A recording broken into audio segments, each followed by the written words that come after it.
Shalom, shalom, nous sommes toujours sur notre merveilleux thème intitulé Le mystère du chemin et de la porte. Et nous sommes d'abord encore sur ce texte de 1 Samuel chapitre 15 verset 2, n'est-ce pas? Et ce texte dit ceci: Ainsi parle l'Éternel des armées, je me souviens de ce qu'Amalek fit à Israël lorsqu'il lui ferma le chemin à sa sortie d'Égypte.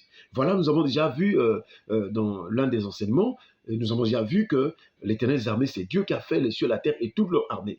Et nous avons aussi vu que Dieu se souvient. Il a un souvenir, Dieu. Il connaît toutes choses. Il connaît le passé, le présent, le futur. Parce que lui, il existe par lui-même. Il est éternel. Il n'a ni commencement de jour, ni fin de jour, de vie. Dieu connaît toutes choses. Il connaît même les choses avant qu'elles ne viennent à l'existence. Dieu, il est omniscient. Chers frères et sœurs, il faut s'attacher à ce Dieu-là. Il est merveilleux. Et s'il se souvient de toi, sache qu'il te relèvera, il te redressera. Là où tu étais courbé, là où tu es tombé, il va te relever. Il va te soutenir. Il y a un texte des psaumes qui dit, je pense qu'un texte des psaumes qui dit, l'Éternel soutient ceux qui tombent, il relève ceux qui sont courbés. Que cette année, le Seigneur te soutienne, qu'il te redresse au nom de Jésus. Que Dieu vous bénisse. Chers frères et sœurs, alors, nous voyons dans ce texte, il dit, je me souviens de ce qu'Amalek fit à Israël lorsqu'il lui ferma le chemin à sa sortie d'Égypte. Qu'est-ce que Amalek a fait? Vous savez déjà que dans Exode chapitre 17, Israël est en train de traverser le désert, n'est-ce pas?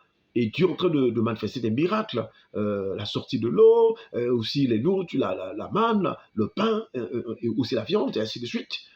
Mais voilà que Amalek va sortir, va surgir devant Israël pour vouloir lui empêcher de continuer sa marche.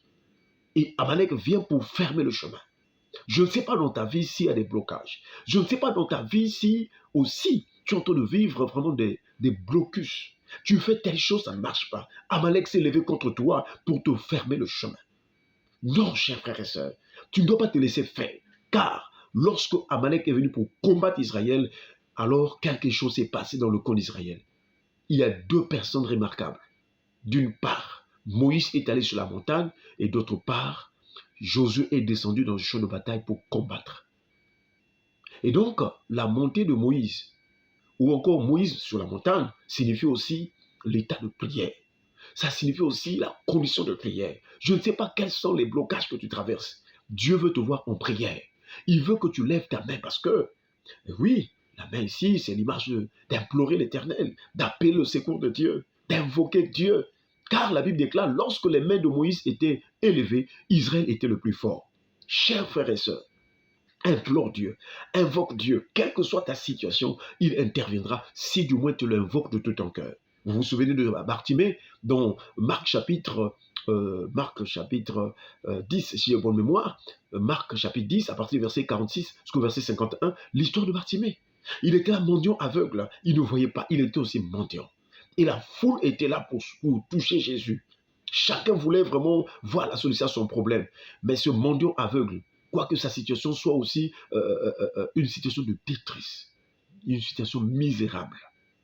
Chers frères et sœurs, la Bible déclare, lorsqu'il entendit que c'était Jésus, alors il a commencé à crier, il a commencé à implorer, il a commencé à invoquer Dieu. Jésus, fils de David, aie pitié de moi. Plusieurs le reprenaient pour le faire taire, mais il cria beaucoup plus fort. Tu dois persévérer. Aussi longtemps que le combat, aussi longtemps que l'obstacle est là, persévère. Car l'issue du combat de l'enfant de Dieu, c'est la victoire. Pourquoi? Parce que sur la croix, Jésus a déjà acquis la victoire pour nous. Et c'est pourquoi Paul dit aux Romains, il dit aux Romains, mais dans toutes ces choses, nous sommes plus que vainqueurs par celui qui nous a aimés. Chers frères et sœurs, c'est pourquoi donc de l'autre côté, Josué a tenu jusqu'à ce qu'il puisse exterminer, qu'il puisse tuer Amalek au tranchant de l'épée. Oui, chers frères et sœurs, la prière, implorer l'Éternel et aussi avoir l'épée. Josué, il a exterminé Amalek. Il a vaincu Amalek au tranchant de l'épée. L'épée, c'est la parole de Dieu. Beaucoup de chrétiens n'ont plus la parole dans leur esprit, dans leur cœur. Comment veux-tu vaincre le diable si tu n'as pas la parole? Regardez même Jésus qui est Dieu, qui est la parole. Satan est venu le tenter sur la base des Saintes Écritures, sur la base des Écritures qui étaient dites et mal interprétées et aussi mal dites. Mais sur toutes ces tentations, Jésus aussi l'a dit, il est aussi écrit. Fais un effort de lire la Bible. Fais un effort de t'imprégner de la parole. Car le signe de la nouvelle alliance, le signe que tu vis en Jésus-Christ, c'est d'avoir la parole de Dieu dans ton esprit et dans ton cœur. N'est-ce pas? C'est ce qu'il a dit. Je ferai une nouvelle alliance avec vous, non pas comme celle que j'ai traitée avec vos pères dans le désert. Parce que beaucoup n'ont pas persévéré dans cette alliance. Je mettrai mes lois dans votre esprit, dans votre cœur. Je mettrai mes paroles dans votre cœur. Voilà, chers frères et sœurs, la victoire se gagne lorsque nous avons aussi la parole de Dieu dans notre esprit, dans notre âme, dans notre cœur.